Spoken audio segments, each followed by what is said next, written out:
All right, Mr. Tom, we are live. Hello, everybody. It's Thursday. It's 2 p.m. Eastern, 11 a.m. for Tom out in beautiful Santa Barbara. And, we were chit-chatting. Tom was saying some really awesome stuff and realized that we weren't live. So we just paused and went live. So, Tom, to everybody, if you didn't see it yesterday, Tom and I were so excited and fortunate to be joined by Carson Heedy on his show, Carson Hetty on his Hetty. show. And I knew that as soon as I said that. That's why I paused. Carson Hetty on his show, Salesman on Fire, yesterday. And we were talking about Carson and his team at Microsoft. They landed a 9-figure deal, and LinkedIn social selling was a huge component of that. And Carson was sharing his experiences. And then Tom would ask me questions about how it related to, smaller deals. What if you had a 3, a 4, a 5, or a 6-figure deal, not a 9-figure deal? And I thought it was a really great conversation. I think we're going to do it again and keep it going. But it brought up some really, really good points. So Tom, I want to let you just kind of take it from there, because what you were saying before it dawned on us that we weren't live yet was really good stuff. And I don't remember anything I said. It was so brilliant. It went, in and out. No, what really, and we've had a couple conversations with Carson, and obviously his deal is a mega deal, had hundreds of people involved. But what really keeps resonating is this whole process of social, or whether you call it social selling or whatever you want to label it as. It goes way beyond how do I get that first meeting or that first engagement. In fact, the first meeting or that first engagement is just the start of your journey. It's not the end of your journey. And I think there's a lot of emphasis that tends to believe, okay, I got the meeting, so now my social journey is over, and now I'll go back to email or phone calls or Zoom meetings or whatever the case. And what he made really clear is that's just the start of your journey of using social. And how do I then now use social to continue to build, hey, I got in the door. Now, how do I use that to build the relationship with the stakeholders in that door, and then take them through that process to get them to the point where, as I like to say, they're in the revenue zone where they're willing to consider to do business with you. So I really do think that's a huge point that often gets overlooked, is the meeting or the willingness to engage is a very, very first step. And that willingness to engage may not be a meeting. It may not be a Zoom meeting. It may be, hey, I'm interested in hearing, send me what you're talking about, or yeah, please send me that, video or whatever. That may be the first thing, but it gets you on the way. So, yeah. Sorry if I feel distracted. I got the puppy that came right up to me and sat down, and she's so cute. I needed to give her loves while we were talking. You're saying she's more cute than I am? Tom, sorry to say, but yeah, she's a little bit cuter. She got a little more hair on her head too. Well, hair's overrated. It is. That's why we put it on our forehead, on our face. Tom, I love that you brought that up, because we do emphasize the first meeting a lot, and it really does neglect a big portion of the power of social media, which is, I am not opposed to phones and I am not opposed to email by any means, but there's a lot of competition in email. There's a lot of competition in the phone. And the other piece that I really, I thought was so valuable, what Carson was saying yesterday, is the ability to share your own content that speaks to your customer's journey, their pain points, their goals, and then being able to share that content with people throughout the organization as a way to establish yourself as that trusted advisor. I mean, that's just an amazingly powerful and yet pretty simple tactic when used. But the challenge, I think, is it's very rarely used. Well, and take that one step further, right? I mean, you've read my book, The Revenue Zone, where I talk about the yellow brick road, where I talk about how do you introduce content in the proper sequence. So you're giving or you're providing content that's relevant based upon where the buyer is in their journey. And Now think about it. Just take a minute. And I just got off a call with another customer where they were working through that yellow brick road, and they were working through that process. And it was really eye-opening for them because they realized they were using really good content that they had, but at the right point, at the wrong point. So it wasn't resonating. It wasn't causing the needle to move. It wasn't moving the buyer forward. Well, let's say you understand that yellow brick road for your prospect or for your customer. And now you can introduce that content or whatever you're introducing at the right point along that journey. And you're doing that through social, and you're doing that, the one to many through social. And, there may even be different tracks that, I talk about this in the book. There could be a different track for different stakeholders in the organization. Let's just keep it simple and say there's one sort of master track that we're going through. That's, man, talk about 1 + 1 is 3. You can really, really leverage the power of the channel and leverage the power of the yellow brick road and the content to really then accelerate getting that prospect move through the process. And I think for everybody listening too, I mean, the reason I think that Tom and I have just bonded so much and connected so much is Tom's version of the yellow brick road in his book, in the revenue zone, and the funnel amplified model around content hubs and buyer hubs. They really are. I mean, it's like peanut butter and jelly there, right? I mean, of course, I have Forrest Gump speaking in my voice right now. We're like peas and carrots, but to be able to provide a path, that yellow brick road, in a way that says, here, we've been down this path before. We know what you're thinking. Obviously, it's never going to be perfect. They have other things, but to be able to give them a hub that has this piece of content, this video, access to this webinar, this PDF, or whatever it may be, in a process, the net of that, in my opinion, is why would your buyer want to go anywhere else? Well, that's why would the they idea. have a need or a desire, right? You've inserted yourself as that trusted advisor and in a position where they're looking to you for that information.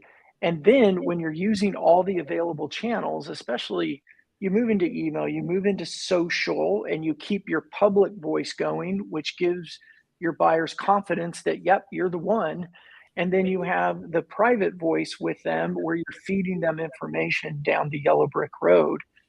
It's, I think what one of the things I really appreciated about our time with Carson yesterday too, and what he was sharing, is it's a process and it takes time.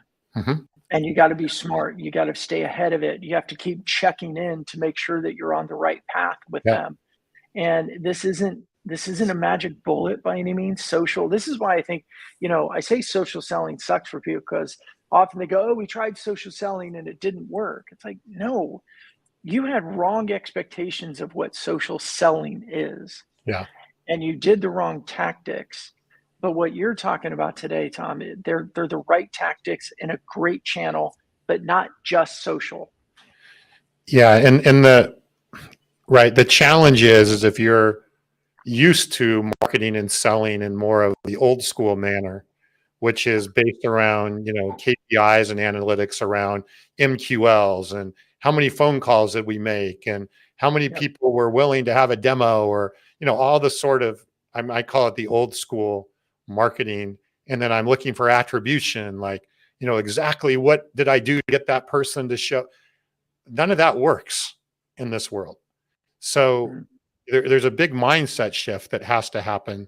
We've talked about this before, right? Get into this area here. So you're measuring your results, honestly, a lot more qualitatively than you are quantitatively in the old school manner, right? Right. I think what would happen in the old school way, we got way ahead of ourselves quantitatively, and we tried. And trust me, I'm an engineer. I love quantitative measurements. But it certainly doesn't build relationships well. And what we've done is we've gone way too far and we've pissed off the prospect. So now we have to be willing to look at things more qualitatively. And Carson touched on this yesterday. He's like, hey, either the relationship is expanding or it's contracting. And if the relationship is expanding, quantify that. right. If it's expanding, but you can quantify it a bit because you know how many touch points you're having. You know, are they, people getting back to you? Are you having conversations? Are things moving? You can judge it, and if you wanted to measure it, you could. But there's a But difference it's more between the qualitative. judge and the quantify, right? I mean, I'm splitting hairs here, and the reason I'm splitting hairs is so often when we've talked to marketing leaders, lead generation leaders, it's exactly what you said. It's the MQLs and data. And there was no room for what they considered like soft activities. And I'm looking at it going, you know what? The soft skills is where sales is won or lost. Mhm. And there's no room for that in the modern marketing mindset, the modern lead generation mindset. It's got a hammer, data, everything looks like a hammer. And then you put the layer of a sales leader on top of it. They've got a different hammer, but everything looks like a nail, and it's data. It's how many calls are going out, how many people are enrolled, and da. And there is no room for building rapport, building connection, nurturing a relationship through to a close. And that's one of the big reasons why I think that those types of environments frown upon social media, because it doesn't give them the data they want. No, and it's look, I understand that if you're in that data-driven world, this is a hard shift, right? And you're going to have an executive top level commitment to do it. You're not going to do it bottom up. You're going to have to do it top down. And it's still hard. Okay. Yeah. But it doesn't mean it's the wrong thing to do. Because the problem that we're seeing, and with the more data driven, is that maybe there's a lot of data that's being generated, but it's not creating a lot of results, and the results that are being created are super expensive to create, right? So what we want to do is we want to create more predictable results at a more profitable or a more lower cost, and this is the way to do it, but you're not going to be able to measure it the same way. And so then the key is, if you're not going to be able to measure it quite as data and quite as quantifiable as before, your strategy, which is kind of goes full circle to how we started this conversation, your strategy even has to be more sound and more worked out and really understood on how you're going to go through and build the relationship, build the yellow brick road. You have to trust your process. You hear that a lot in sports, right? Trust the process. You have to be able to trust your process and see then those qualitative results starting to occur from trusting and building your process. But it's not your process where you're putting your emphasis, not on the data. Yeah. Tomorrow in my the Digital Influence show at 11 a.m. Eastern, we'll go live and record for the podcast. Is Priscilla McKenney is going to join me tomorrow, and she's the founder of Little Bird Marketing, and she is a marketer at heart, but she's a modern marketer that has fully embraced the concept of whatever you want to call it, social selling, a micro influencer.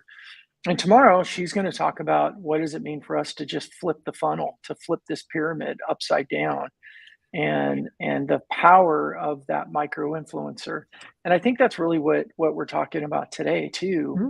The difference is the data is different, but I do believe in what we've experienced, the outcomes are bigger and better and even faster. Yes. Because we're going slow to move fast. Yes. And I think that's one of the biggest mistakes that the data-driven companies are making, is that they're trying so hard to go fast that they're pissing off customers and they're leaving money on the table because they don't have time to be patient with a customer. Right. And I think patient is the key word there. And patience will actually accelerate. If we just, like you just said, you'll end up eliminating competition faster, and you'll end up getting your prospect to the revenue zone faster and in higher volumes and with more predictability, which is what we all want. It's just going to be as high velocity data that you're trying to get on the other side of the fence. Like, how many follow calls did I make? Okay, well, Yeah. that's great, Brandon. You called me 15 times. Did that move me any closer to the revenue zone? No, it probably moved me away. But Right. yet you have on your stat sheet 15 calls you made to me. Right. Well, and I think similarly when marketing teams are looking at social data and they want to see, well, um, they want to say, well, how many likes and are people getting? Well, is that really a data point that's really that important when it comes to actual um, revenue creation? That's pretty good. You're right, Andre. Not only you miss most signs, you miss most opportunities. Um, yeah, for sure. Yeah. Yeah, no, velocity, we could have another conversation on this, but high velocity sales, if you want to call it that, which is a term that's out there, Hmm. is actually not high velocity turning people into customers, right? There's a lot of Right. activity, but you necessarily, what we want is velocity and volume of Mhm. prospects that are in that revenue zone that then become customers. That's what we want. Yeah. Well, and what about if we pivot this conversation a little bit and yesterday in our conversation with Carson, Kevin Brown, your partner, my friend, commented, and he was asking about how it pertains to field sales reps. And I reached out to Kevin and asked him to come join us today, but he and his wife are both not feeling well. So prayers out for them with COVID. But um, I think that's a really, really good point that he made, or a really good conversation topic about. Yeah, and For me, I spent maybe we cover that in detail with them next week. Really get into yeah. that. But yeah, it's your answer on the thing was great because there are a lot of salespeople out there that are experts at building relationships already, and they've done it. They've done it through relationships. They've done it Mhm. through. I mean, they're great at it, right? Now, if you Yeah. can translate that to online and to social, and translate that into a hybrid model, where maybe it's not entirely in person, but it's entirely. I mean, to me, it just Yeah. those are perfect environments and perfect types of organizations to really implement this in a big way. Yeah. Well, and as Neela, hi Neela, thanks for joining us.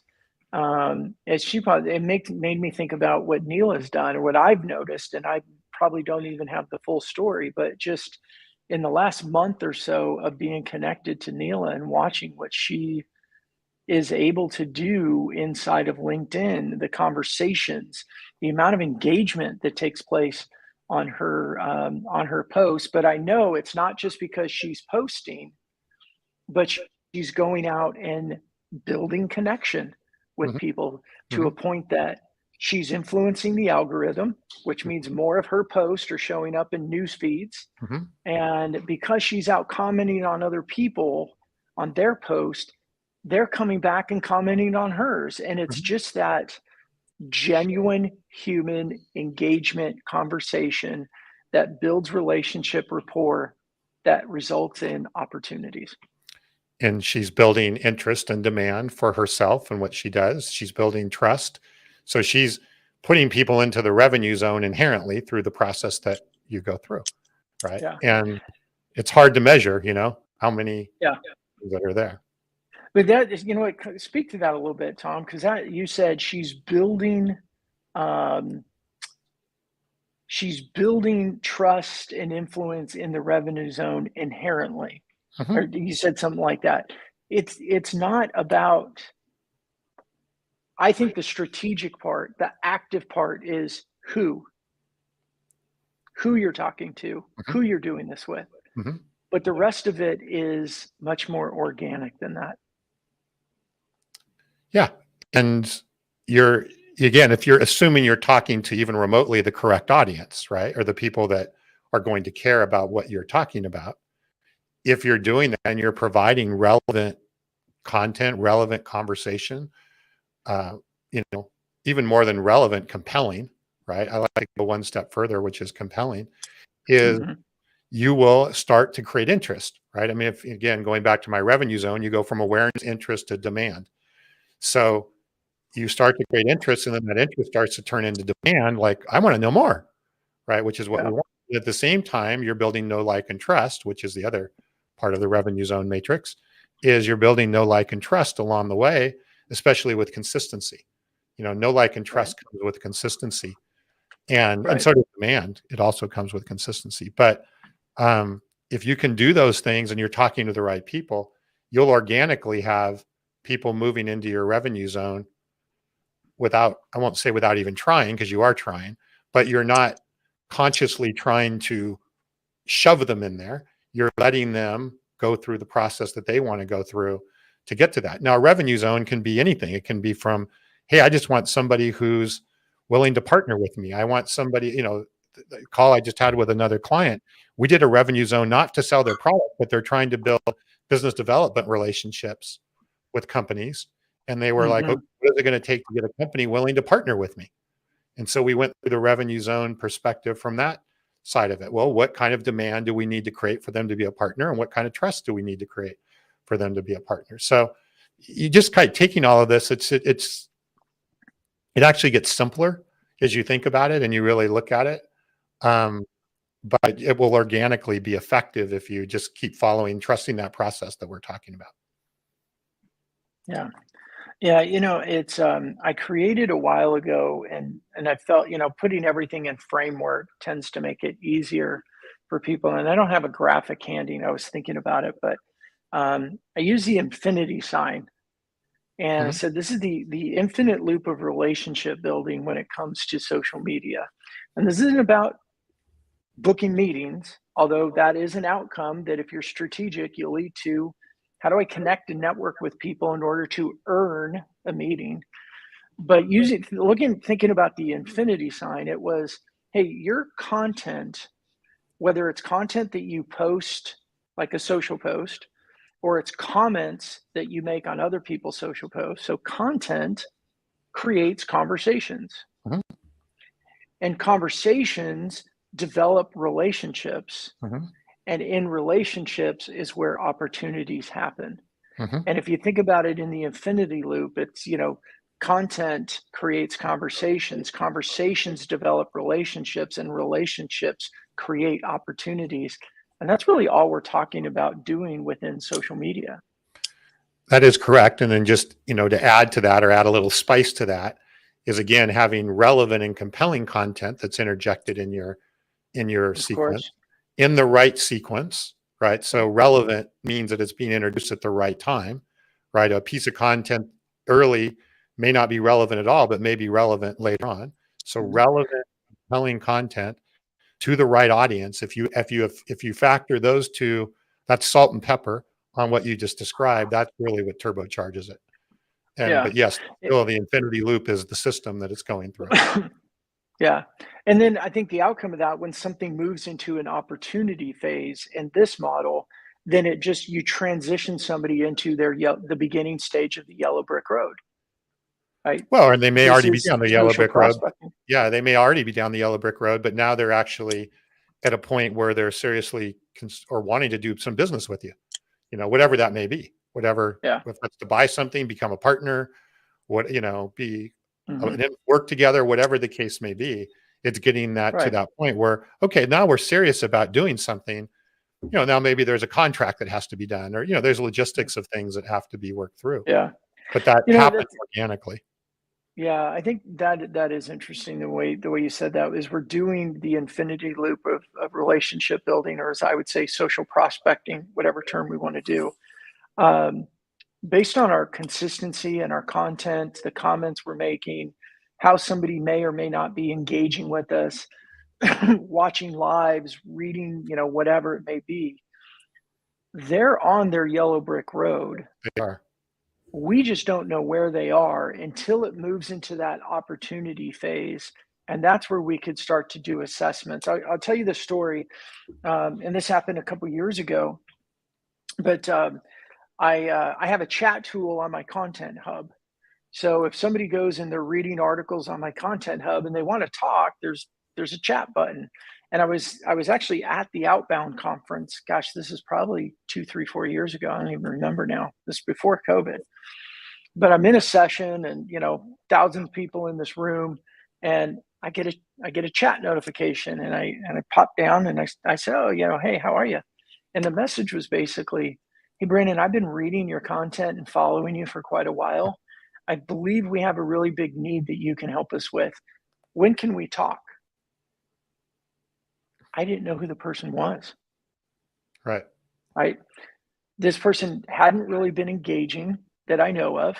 Maybe they had liked a few things here and there, and I just didn't really pay attention. But I recognized the name, but I didn't know them real well.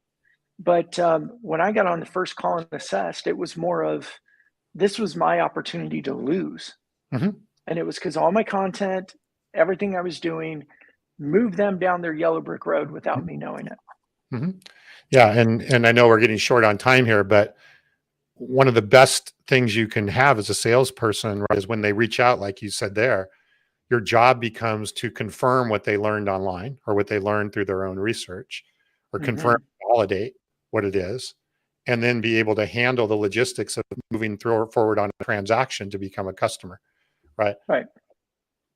What salesperson in the world wouldn't want people coming to them that's all they want is to confirm and validate and help Right. move the logistics, you know, Yeah.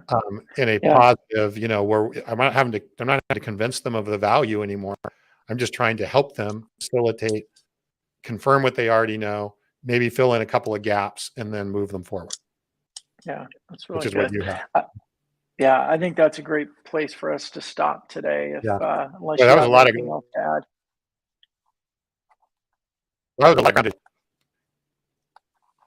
Yeah. yeah. No, I think we need to go back and look at those. I think we could do an episode on about 4 or 5 different topics that we hit on Yeah. today. But as we were talking too, I was sketching out in the way you and I do with whiteboards. I was thinking, gosh, maybe we do a whiteboard session on one of these and let people see, because I keep seeing how the infinity loop Yeah. would lead into the yellow brick road. But then there's also that assessment of like, where are they in the yellow brick road? Because they actually could be really, really far along, Mhm. and you don't want to start up at the very top and start selling again. Mhm. Um, yeah, I like that. I like If that you don't model. understand, whether you know whether someone's in your yellow brick road or not, you better understand what your yellow brick road is, so that when you do start to know where they're at, you can see where they're coming in, and you can then properly take them to the next step. To your point, right? Yeah, I'm not rewind and taking them back to ground zero, or to yeah, start from the start of yeah. the whole thing. Well, and Tom, I think that's a really good point, for me to consider right now. I mean, as I do the digital influence show and a lot of the content we create and all that, I don't always know where people are when we have initial conversations, and that's something that I think we should be able to do a lot better, inside of Funnel Amplified, especially. Yeah, and Yeah, knowing where they, good. not only where they are, but where we want them to have come, what we want them, where we want them to be, and where we want them to go. And then Right. wherever we end up meeting them, whether that's early in the process or later in the process, we can then properly judge. But right now, it tends to be most people will be a one size fits all. And you start again providing content or information that's relevant, you can actually move the prospect backwards rather than forwards. Yeah. So anyway, yeah, we should. Really good. That, Good that's stuff. one of the things that came out of some of the feedback I got from the call with, or the session with Carson yesterday, is people asking for more detailed, almost training on all of this. So Right. I, I was gonna, we'll talk about that, because I think we need to start doing a bit more, another level of depth, right? Versus Yeah. just discussing. Let's get to another level of depth. So, Yeah. Yeah. I think we're probably ready for that. Right. yep. That's good. Okay. Well, everybody, thanks Neela and Andre for joining us today, and for everybody else, if you're watching the recording on this. So Tom and I are going live Tuesdays and Thursdays, most weeks around 2 o'clock Eastern, and it's informal chat around what we're learning, because it seems like we are learning so much every week. Um, we're learning from great people like Carson and others. Um, I think earlier or last week we were talking about some things I learned from Trevor. And so if you have topics or you want to join us, you want to come and join us on the video, we share the StreamYard link with you, and let's just keep talking and learning together and moving this all forward. As I firmly believe that rising tide raises all ships. So let's all keep learning together and moving this thing forward. Sounds good. Anything else from you, Tom? No, have a good weekend. All right, we'll see everybody.